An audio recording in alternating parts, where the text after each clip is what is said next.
Você já ouviu falar que o desastre do submarino Titan é muito pior do que foi contado? 2 anos se passaram desde a implosão que chocou o mundo. Mas a verdade é que existem detalhes sombrios e inquietantes nessa história que a maioria das pessoas nunca chegou a ouvir. 5 homens entraram naquele casco com propósitos diferentes, sonhos diferentes e um destino em comum. Hoje você vai descer comigo até a escuridão passo a passo para entender não só o que aconteceu em 2023 com o submersível Titan no mergulho fatal aos destroços do Titanic, mas também quem eram aqueles homens e por que aceitaram atravessar o limite.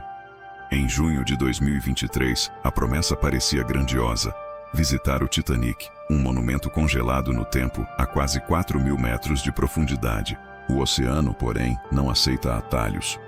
Oficialmente, o Titan implodiu devido à pressão esmagadora das profundezas. Mas será que foi só isso? Por trás do informe frio existe uma sequência de sinais, decisões e escolhas técnicas que dão a sensação incômoda de um desastre anunciado. O submersível usava um casco de compósito de fibra de carbono, diferente dos materiais tradicionais empregados em missões de risco extremo. Para alguns isso era ousadia visionária. Para outros, um convite ao inevitável.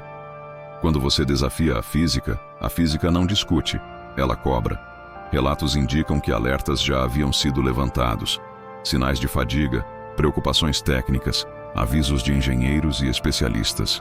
É como se o próprio casco sussurrasse: não desça, mas o sussurro foi engolido pelo ruído da ambição. O Titan se tornou símbolo de uma pergunta que a humanidade insiste em fazer: até que ponto vale avançar quando o custo do erro é absoluto? E há um detalhe que arrepia. Pouco antes do silêncio final, teriam surgido indícios anômalos, ruídos metálicos, um incômodo que só quem está trancado numa cápsula minúscula, no coração do escuro, consegue sentir. O oceano não grita, ele só engole. Mas a história do Titan não é só sobre metal, pressão e equações. É sobre gente. Lá dentro, 5 trajetórias se cruzaram. Stockton Rush, o idealizador, via o abismo como o próximo espaço comercial. Para ele, o Titan não era apenas um veículo, era uma bandeira fincada no fundo do mar, uma prova de que é possível democratizar o inalcançável. Coragem, teimosia, depende do dia, da lente, do resultado. Há uma linha quase invisível entre pioneirismo e imprudência, e o mundo costuma só enxergar onde ela estava depois que tudo acaba. Hamish Harding, empresário e explorador, colecionava fronteiras. Antártica, estratosfera e agora o Titanic. Para gente como ele, o desconhecido não é ameaça, é chamado.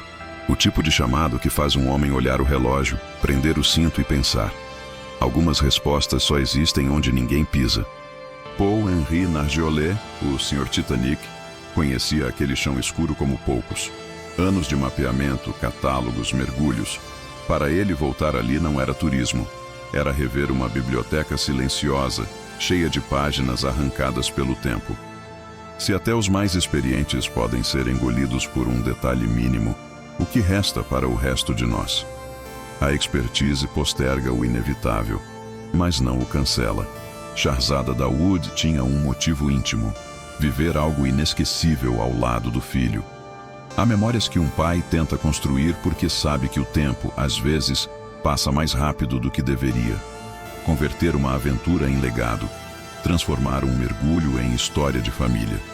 E com ele, Suleiman, jovem, curioso, a geração que não se contenta com relatos, quer sentir. Há quem diga que ele hesitou, há quem diga que o fascínio venceu. Em ritos de passagem, a fronteira entre coragem e risco nunca é reta. E lá embaixo não há margem para dúvidas. Dentro da cápsula, as conversas finais. O humor nervoso, o ar que esfria, a vibração quase imperceptível do casco. O tempo ali deixa de ser tempo. O coração passa a ser barulho. Um estalo. Mais um. É normal? Ninguém sabe ao certo. O oceano não dá feedback, ele dá veredictos. Um detalhe microscópico num material. Uma repetição de esforço. Um cálculo ignorado. Às vezes é só isso que separa a glória do pesadelo. E do lado de fora, quem observa percebe a coincidência incômoda. O Titan repete, um século depois, a lição do Titanic. Alertas, excesso de confiança, pressa. No mesmo mapa, a mesma sentença. Há ainda outra camada perturbadora, os riscos operacionais.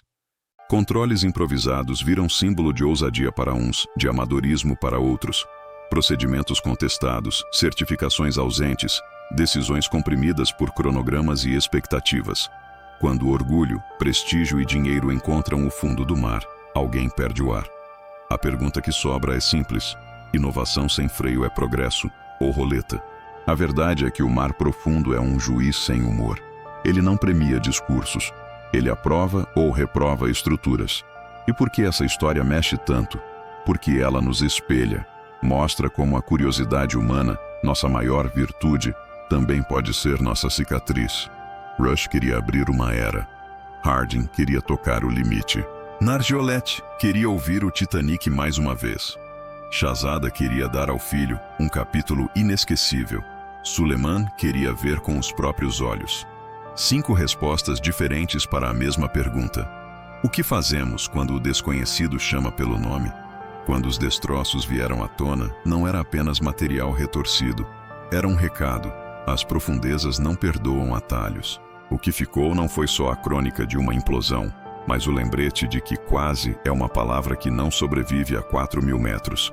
E é por isso que quando alguém diz o desastre do Titan é pior do que você imaginava, não está falando apenas do estalo final, mas do que a jornada revela sobre todos nós. A pressa, o brilho nos olhos, a vontade de ser o primeiro, o impulso de dar algo grandioso a quem amamos. O silêncio diante de avisos que não queríamos ouvir. Talvez nunca saibamos cada segundo dos momentos finais. Talvez algumas peças dessa cronologia permaneçam opacas, por respeito, por limites técnicos, por escolhas. Mas o suficiente ficou claro. O oceano não negocia.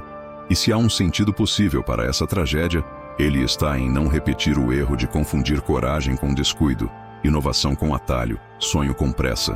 Porque lá embaixo, cada parafuso conta, cada cálculo conta, cada depois a gente vê, vira nunca mais. Agora eu quero saber, para você, o que pesou mais nessa história?